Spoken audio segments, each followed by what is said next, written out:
Do you want to eat? No? Only bread lang ang kinakain niya. Ayaw daw niya. Baka hindi kasi kumakain ng kanin yan eh. Mga bread lang, no? Konti lang. Talaga. Kawawa naman, no? Matanda na. Ito, 69. Yun, 70 plus na. Halak ka. Kinawawa ng mga asawa ng mga Pilipina na ano. Ayan, nasa asawa pa kasi ng mga Pilipina. Pero hindi ko naman nila lahat. Siyempre, meron pa rin matitino. Oo. Lalo yung mami Sharma ko nasa Amerika, Pilipina yon, no? Kaso pagka asawa sila ng mga marito ng mga Pilipina, pag mayroong mga nahalo na mga ganyan na mga nag-asawa ng Pilipina, pag wala ng pera, iniiwan, nadadama yung iba eh, no? My goodness, pero hindi lahat. Sabay, konti-konti lang naman yan sila eh. Sige tayo, punta kayo doon, kain tayo, papakainin ko kayo, tara. Kawawa naman tong dalawang Amerikano, kailan kaya sila uuwi? Hindi pa rin alam. Pero makakauwi na sila sa may tumulong sa Canadian. Canadian? Ah, okay, good. Itong si Vanessa, shoutout dun sa tita ni Vanessa na nasa Australia ba yun o Canada? Andito pa rin po yung pamangkin nyo. Ay, ne. Andito pa rin yung pamangkin nila. Si Vanessa Rose. Si Ray nandun bandahan na. Doon ba na sir, pero pag ganitong ano sir, nagtatago sila. Ulihin sila na si SWD. Nanguhuli. Eh, ba't ikaw hindi ka nanguhuli? Wala na akong dyan. Wala na anak na maliit. Ha? Alam na rin ang SWD. Na alis ka na rin dito sa March 8. So si nanay ay o-opera na sa March 8. Maraming salamat doon sa tumulong kay nanay na sponsor. Thank you, thank you. Ay Miss Natalie Parlo. Ako kasi hindi ko na kaya. Kita mo naman dito, may pinaputulan ako ng paa. Marami ako naging ampun dito. Ay, marami rin pasaway. Namuti na mga buhok ko. Ayan. Ito ng kawawa, oh. Tingnan nyo naman, oh. Ano yung Canadian o ano? Ito ang Canadian. Ito. Ha? Canadian to. Canadian? German yun. German. Yung mga niloko ng asawa. Shoutout sa mga niloko ng asawa.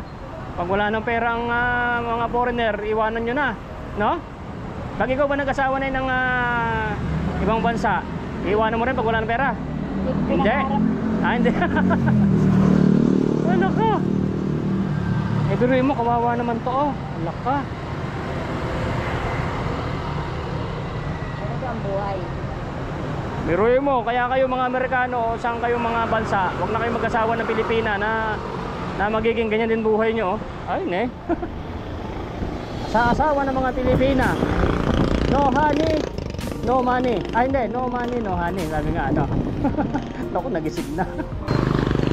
Charot sa aking, sa aking team. Ito, may nakita po tayo dito. Ampunin ko kaya itong dalawang Amerikano na to. Oh, sir, maganda ng bahay sa Maytay eh. Oh, ikaw, Nay, wala kang bahay, di ba? So, pag napanood to ng sponsor ko, malay mo, mapili kang bigyan ka ng, ng lupa, no? Sa bundok nga lang yon. Taytay, sir. Hindi sa Taytay. San Mateo. Ay, San Mateo. Oh, napakaganda ron. Doon nga ako nakatira eh. Sinabi ni Pero si sir. Tsaka nakita ko sa yung bahay mo. Dinala mo siya. Opening kami bukas. Resort kasi yon, mga special children nang pupunta doon. Special children. Sir, do you want to eat to canteen? Sir, do you want to eat? No? Only bread lang ang kinakain niya. Ayaw daw niya. Baka hindi kasi kumakain ng kanin yan eh. Mga bread lang, no? Konti lang. Talaga. Kawawa naman, no? Matanda na. Ito, 69. Yun, 70 plus na. Halak ka.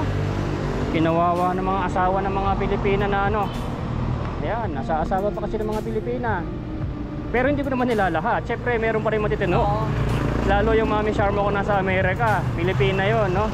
Kaso pagka asawa sila ng mga marito ng mga Pilipina, pag mayroong mga nahalo na mga ganyan na mga nag-asawa ng Pilipina, pag wala ng pera, iniiwan, nadadama yung iba eh, no? My goodness, pero hindi lahat. Sabay, konti-konti lang naman yan sila eh. Sige tayo, punta kayo doon, kain tayo, papakainin ko kayo, tara. Ha? Ay, pumunta? O sige, di balikan na lang tayo, bigatan ng pera ha. Nay, ito na yung bayad ko sa isa, ano? O, kunin mo yung isa.